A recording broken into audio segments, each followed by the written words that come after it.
The Republican Party right now has to make a decision, and it's their decision to make. We have party processes for a reason. But ultimately, if you listen to what Trump is saying, you don't just sort of regard him as a spectacle, but you really listen to what he's saying. Mm-hmm. Yeah. He's basically portraying a future for America if he is put back in the White House in which we don't have another election after that. That's ever. Right. Because the elections are all rigged, that the democratic process can't be trusted, that Congress should just work for him, the Justice Department should just work for him. That's a strongman form of government. That's not what we have. He'd cancel the news, like the news are done. He wants to put MSNBC on trial for treason so that he can execute us. I mean, it was a rough day for the ladies on The View, which is pretty much every day for these women because they're just not that smart, much like the people who would actually watch this show in order to get informed. They brought Rachel Maddow on, someone that stupid people think is smart. And Rachel Maddow was there to explain basically everything going on in 2023 to them. One of those things is the Speaker of the House race, and she has some thoughts on this, and they are all very confused, but they're letting Rachel Maddow know that they want to hear everything she has to say about this because she's going to explain it to their dopey audience. What is going on?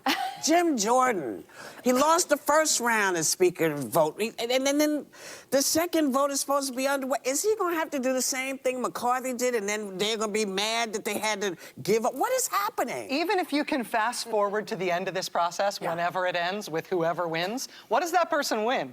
The worst job in America, and they get to hold it for 5 minutes, and then they get fired, and then we start again. I mean, there's nothing to look forward to for anybody here. Yeah, nobody wants to control Congress, at least the House of Representatives, and get to pick chairmanships and committees and moving things forward and controlling what goes on in the House. And if you can't come to an agreement with the Senate, you pretty much kill everything. Yeah, nobody wants that job. It's a terrible job. Says the lady who works at MSNBC. On Mondays, I think she takes the rest of the week off in order to work on other stupid projects that nobody will ever see. But that's the worst job in the world. It is a sad thing. But we need a functioning Congress. And I don't know how we're going to get it. They refuse to do anything with Democrats, so that means they have to do it amongst themselves. It's funny, that is a new thing that's being said by folks on the left right now. They refuse to do anything with Democrats. Well, would Democrats do something with Republicans? Did they do that? When Nancy Pelosi was having her issues getting confirmed and they thought they might have some people challenging her, did they talk about going to Republicans? Now, it didn't go this far, obviously. This is a bigger problem. And it does look like Republicans can't govern. And I personally, I would understand completely if the more moderate Republicans worked with some Democrats in order to get a more moderate speaker in there in order to get this done, which is probably where all of this is going to end eventually. But I love it when they're like, well, they won't work with Democrats. Like Democrats want to work with Republicans. Give me a break. They're incapable of choosing a leader amongst themselves, and so we're just waiting for them to get it together. Well, should we be worried that they can't even find a leader?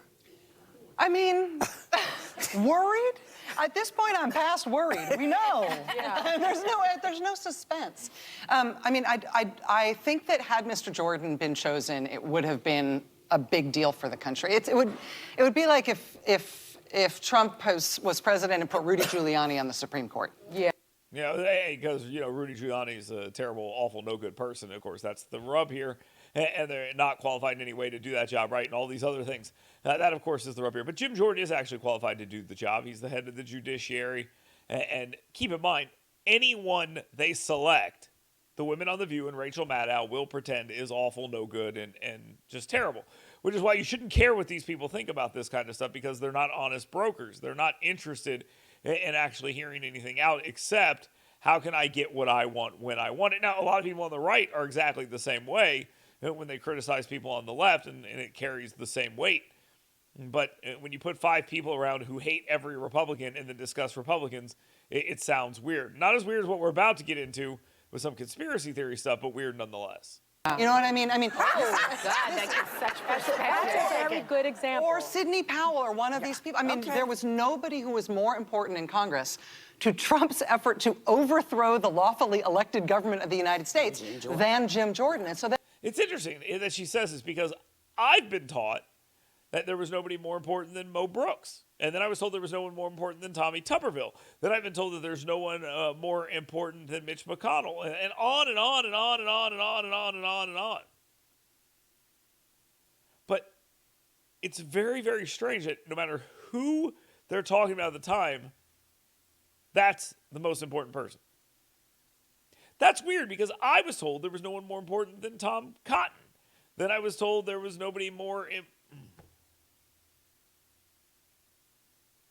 That's weird because I was told there was nobody more important than Josh Hawley or Mo Brooks or Tommy Tuberville or whoever else you're talking about at this particular moment in time.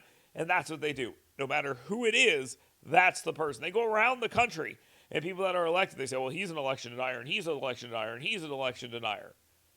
And they just throw that out there every single time. It's like saying insurrection. At this point, it means absolutely nothing.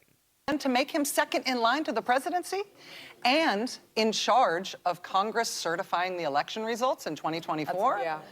I mean, that is, I mean, he's still in the running. Maybe it'll still be him. That'll be a big deal if that happens in all the wrong ways.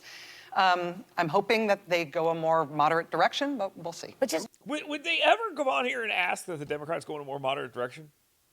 Ever? Would they ever do that? I mean, I think they are going to go in a more moderate direction, and they probably should because that's how caucuses work. But Democrats were able to get their far left wing in there. Nancy Pelosi's a far leftist. She's from San Francisco. She's a left-wing nut job. She's a 95-year-old woman who pretends she believes in trans ideology and all this other nonsense that Democrats believe in now. And they act like Jim Jordan's some sort of extremist. Would they ever ask for a more moderate member? Would the media ever ask those questions? The answer is no. Just you mentioned Trump. Is there no one in the party they can find to put up for the next election besides this criminal?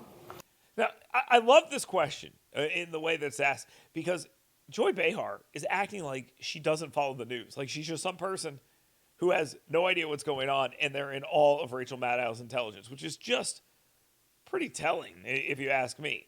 But now we're about to get into some conspiracy theory stuff here.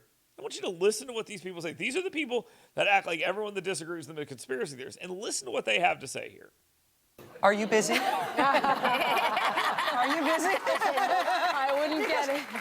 You wouldn't do it. I wouldn't wish it on you, I suppose. You know, all of them are falling in line. They have the same rap, all of them, except for Chris Christie, who then said today he would back Jim Jordan if he were in the Congress. Yeah. So, yeah, he did. Yeah, he did. But Jim Jordan, but Chris Christie hates Donald Trump, so we like him. But then he likes Jim Jordan, so we hate him. Okay. Well, is it possible that this idea that Jim Jordan's some sort of lunatic is just a silly thing you guys are doing on television? It doesn't really make any sense, and it makes the entire argument make less sense when you do this kind of stuff. That's a real possibility. I saw him on He did. MSNBC this morning, yeah. I mean, the Republican Party right now has to make a decision, and it's their decision to make. We have party processes for a reason. But ultimately, if you listen to what Trump is saying, you don't just sort of regard him as a spectacle, but you really listen to what he's saying. Mm-hmm. Yeah. He's basically portraying a future for America if he is put back in the White House in which we don't have another election after. That's right. Is he? Did I miss one where we have no elections?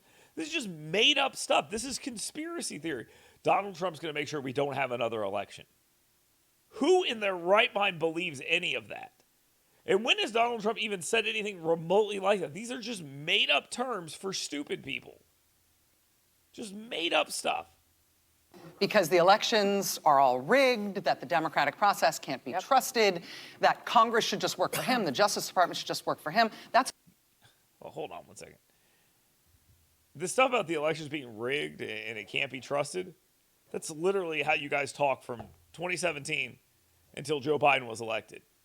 Those were what you said. You had an entire series of shows for years that were about how Donald Trump and his tax returns tied him to Vladimir Putin, and Vladimir Putin stole the election for him. That was you. That was Rachel Maddow. That's what Rachel Maddow did on her show. And now she's pretending like every election has been absolutely perfect and no one should ever raise any questions. It's just amazing. And it's just a conspiracy theory. He's going to do away with elections. We're never going to have elections again if Donald Trump is elected. a strongman form of government. That's not what we have. He'd cancel the news, like the news are done. He wants to put MSNBC on trial for treason so that he can execute us. Yes, that's right. He wants to put MSNBC on trial so he can execute them. And by the way, he doesn't want news anymore? Where do they get this stuff? Why are they making stuff like this up? And who would take any of this seriously? The answer should be nobody. I mean, this is... And this he will is, put Rudy Giuliani on the Supreme Court. if he makes it that long, Yeah, sure. yeah. I mean, it is... Oh, yeah, sure. I mean, anything they say, any stupid thing they say, just pretend that there's some merit to it. That the Republican Party is, if they're going to elevate somebody like that to represent their party in a general election, not only do we have a 50-50 shot of him being back in the White House, any major party nominee has a 50% shot, but the Republican Party will have to reckon with that till the end of time. Oh, right side of history. We're on that whole kick again. I mean, these women, these people, they are so ridiculous in their behavior that anyone who watched this show to actually get information is becoming dumber. They're not gaining anything. Just conspiracy theory nonsense from the very beginning. Jim Jordan is an election denier who's gonna mess with the election when it's confirmed. Donald Trump, listen to what he is. Donald Trump is just some crazy guy who right now is working, and this is how they're framing it, to put MSNBC in jail and then execute them. We're never going to have another election, well, I guess it shouldn't matter if Jim Jordan is the guy or not, but we're never going to have another election, and if we do, Jim Jordan's going to steal it. MSNBC is going to go to jail. Rudy Giuliani is going to be on the Supreme Court.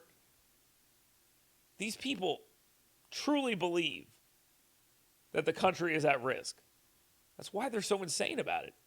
It makes no sense. And they're embarrassing themselves, but they truly believe this stuff. And that's probably the most terrifying thing about all of this.